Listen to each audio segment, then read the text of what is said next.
Caros amigos, nós vamos dar seguimento ao nosso estudo sobre o Livro dos Espíritos, lembrando que esta obra é o livro fundamental, o primeiro deles, que veio a nos trazer uma série de temas de conhecimento para que pudéssemos progredir no mundo em que nós vivemos. O Livro dos Espíritos, publicado pela primeira vez no 18 de abril de 1857, é o grande repositório de ensinamentos que a espiritualidade desejava nos trazer para que pudéssemos avançar. Hoje, prosseguindo o nosso estudo em si, nós vamos retomar o capítulo número 2, em que nós já estudamos alguns aspectos e vamos então seguir adiante. É uma alegria estar com todos vocês, espíritas e simpatizantes, dando então prosseguimento ao nosso projeto comum de estudo do Livro dos Espíritos. Como nós vimos de vez anterior, nós já estivemos tratando sobre conhecimento do princípio das coisas, espírito e matéria. E hoje nós seguiremos vendo propriedades da matéria e espaço universal. São exatamente os 4 itens que compõem o capítulo de número 2 da obra, que tem o título dos elementos gerais do universo. Seguindo, portanto, adiante, nós vamos ver aquele que é o item número 32, quando Allan Kardec pergunta aos espíritos, dizendo: de acordo com o que vindes de dizer, os sabores, os odores, as cores, o som, as qualidades venenosas ou salutares dos corpos não passam de modificações de uma única substância primitiva? Pois bem, Allan Kardec, se dando conta de toda uma diversidade de elementos de natureza material que compõem a vida material do nosso mundo, interroga a espiritualidade no sentido de buscar na resposta se existiria ou não um elemento como que primordial. E aí, o avanço da química do século XIX para o século XX e XXI foi nos dando uma ideia, por exemplo, dos elementos químicos que compõem a natureza da matéria do nosso mundo e da matéria universal. E quando nós estudamos as moléculas, nós vamos lembrando que elas se compõem de átomos. Na época de Kardec, o átomo era indivisível. Mas a partir do progresso da ciência, mais adiante, nós fomos encontrar as chamadas partículas elementares, as chamadas partículas subatômicas, e fomos estudando e percebendo que o átomo era divisível e composto de prótons, nêutrons e elétrons. Por sua vez, no avanço da ciência, nós fomos também nos dando conta de que prótons e nêutrons também são subdivisíveis. E aí nós íamos encontrar as chamadas partículas mais fundamentais que compõem a matéria em si, como quarks e gluons. Pois bem, então, na medida que a ciência progride, nós vamos encontrando a ideia de elementos cada vez mais fundamentais ou primordiais. E aí, analisando com isto a resposta dos espíritos, nós vamos perceber eles dizendo, sem dúvida, e que só existem devido à disposição dos órgãos destinados a percebê-las. Ou seja, na medida que os compostos químicos variam, esses compostos, por suas naturezas agora distintas, permitem que nós possamos como que ter impressões diferentes dos nossos órgãos de sensibilidade. E aí nós temos a visão, o tato, o olfato, o odor, portanto, e assim sucessivamente. E estes compostos vão impressionando estes órgãos dos sentidos de uma maneira diversa. Por isso, a ideia de muitas possibilidades, mas a pergunta era para buscar: existe algo primordial? E a espiritualidade responde e coloca isso no sentido afirmativo. De tal maneira que, sem dúvida, dizem eles, e que só existem devido à disposição dos órgãos destinados a percebê-las. E Allan Kardec comenta dizendo: a demonstração deste princípio se encontra no fato de que nem todos percebemos as qualidades dos corpos do mesmo modo. Enquanto que uma coisa agrada ao gosto de um, para o de outro é detestável. O que uns veem azul, outros veem vermelho. O que para uns é veneno, para outros é inofensivo ou salutar. Daí a ideia de que nós podemos ter um mesmo elemento também sendo verificado, sentido, percebido de uma maneira diferente. Sigamos adiante, procurando entender melhor isto. Na pergunta número 33, a mesma matéria elementar é suscetível de experimentar todas as modificações e de adquirir todas as propriedades? Sim, e é isso que se deve entender quando dizemos que tudo está em tudo. Com isto vai ficando para nós uma ideia trazida há mais de um século e meio de que existem elementos primordiais, que de certo modo nós já estamos nos adiantando pela ciência nesse conhecimento e chegaremos mais cedo ou mais tarde a uma ideia daqueles que são os elementos mais simples e que foram gerando pelas suas múltiplas variações em toda a diversidade que nós encontramos quando estudamos o universo de um modo geral e a Terra em particular. De tal maneira que ele lembra lá coisas da química, que hoje se conhece ainda melhor.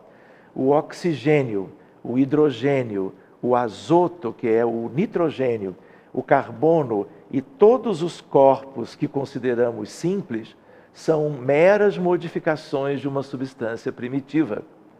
Na impossibilidade em que ainda nos achamos de remontar, a não ser pelo pensamento, a esta matéria primária, esses corpos são para nós verdadeiros elementos e podemos, sem maiores consequências, tê-los como tais até nova ordem.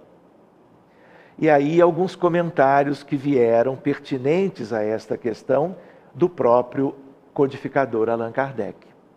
Este princípio explica o fenômeno conhecido de todos os magnetizadores e que consiste em dar-se, pela ação da vontade, a uma substância qualquer, a água, por exemplo, propriedades muito diversas, um gosto determinado e até as qualidades ativas de outras substâncias.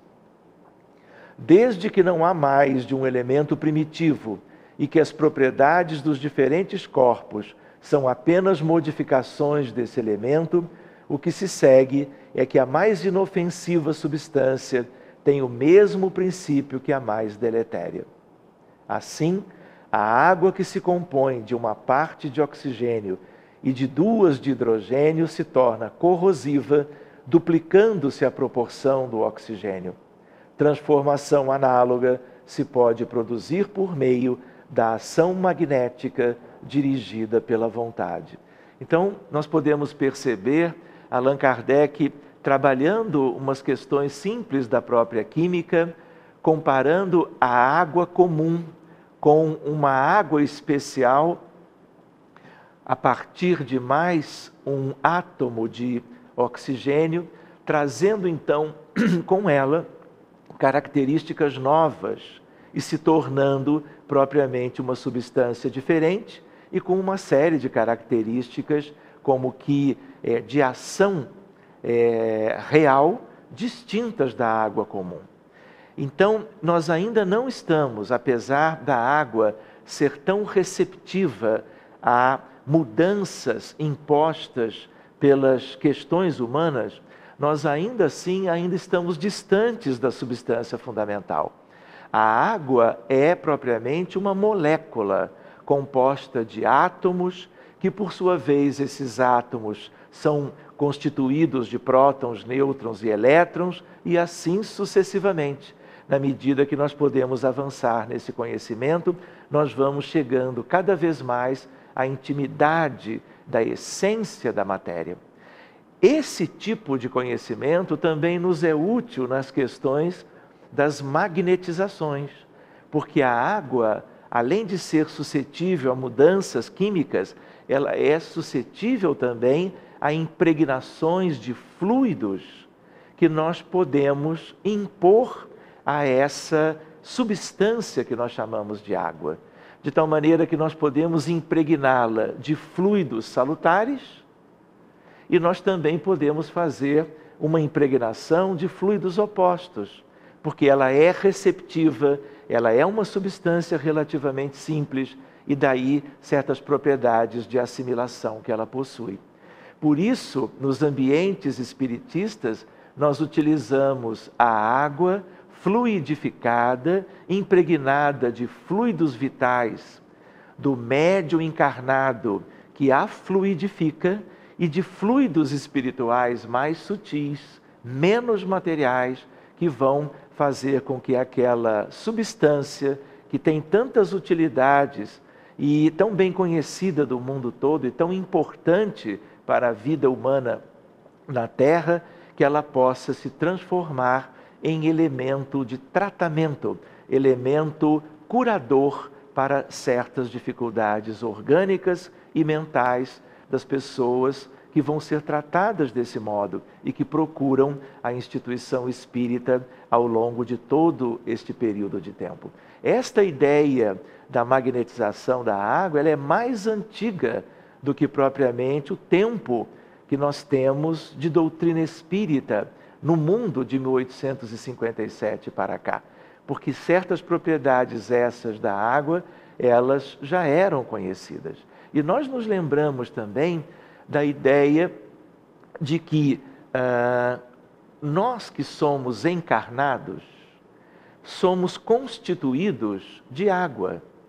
De tal maneira que o percentual, em termos das substâncias que nos compõem fisicamente, o maior de todos os percentuais justo é quanto à nossa composição aquosa, que se estima entre 60% e 70% do nosso peso, da nossa massa corporal, significando, de outro modo, 2/3 da nossa constituição biológica humana. Outra ideia interessante para nós, quando estudamos um pouco melhor a questão da água, é que no mundo espiritual, onde vivem os desencarnados, nós também temos água. Quando nós nos referimos ao livro Nosso Lar, da autoria do Espírito André Luiz, pela psicografia de Chico Xavier, nós vamos ver referências sobre águas de um modo geral, em vários sentidos na colônia também, sugerindo que este elemento ele é tão importante na vida dos encarnados, como ele tem toda uma importância a nível de certas colônias onde desencarnados vivem na erraticidade ou no mundo espiritual entre uma vida humana e outra. Sigamos adiante no nosso estudo. A ideia que nós podemos buscar propriamente em relação à pergunta número 34 agora. Antes dela, uma subdivisão daquela de número 33. Não parece que esta teoria dá razão aos que não admitem na matéria senão 2 propriedades essenciais? Essa é uma questão antiga. A força e o movimento, entendendo que todas as demais propriedades não passam de elementos secundários que variam conforme a intensidade da força e a direção do movimento, e Allan Kardec traz a ideia da resposta dos espíritos. É acertada essa opinião. Falta somente acrescentar, e conforme a disposição das moléculas, como o mostra, por exemplo, um corpo opaco que pode tornar-se transparente e vice-versa. Muito bem, são elementos que nós talvez possamos desdobrar mais adiante. Encontrando a pergunta número 34 em si, as moléculas têm forma determinada? Naquela época, nós não tínhamos bem as noções que nós temos hoje. Hoje nós temos um conhecimento muito mais avançado. Qualquer estudante de segundo grau, qualquer estudante universitário no âmbito das ciências da natureza, conhece estas coisas com muita naturalidade. Então, além de nós já termos uma noção de moléculas bem simples, como por exemplo, de uma substância que é o próprio hidrogênio como gás, em que eu tenho uma molécula de hidrogênio composta de 2 átomos de hidrogênio, nós encontramos moléculas complexas de substâncias químicas diversas, como por exemplo, uma molécula que tem estrutura terciária e quaternária, como a molécula, por exemplo, de uma proteína, como por exemplo uma outra que é a molécula do DNA. Tão importante nas questões da genética e da biologia do ser humano que vive no mundo que é o nosso planeta, o planeta Terra. Seguindo adiante, ele responde: certamente, as moléculas têm uma forma, porém não sois capazes de apreciá-la. Reparem, isso nos dá uma ideia do avanço da ciência de lá para cá. Porque se naquela altura isso não era possível, hoje isto tudo é muito bem conhecido. Nós ainda não conhecemos alguns outros detalhes, mas essas questões da forma das moléculas das substâncias químicas as mais diversas, tudo isso é já muito bem conhecido da ciência comum. No item A, essa forma é constante ou variável?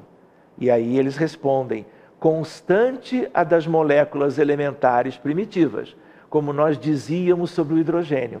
Variável o das moléculas secundárias, que mais não são do que aglomerações das primeiras. Porque o que chamais molécula, longe ainda está da molécula elementar.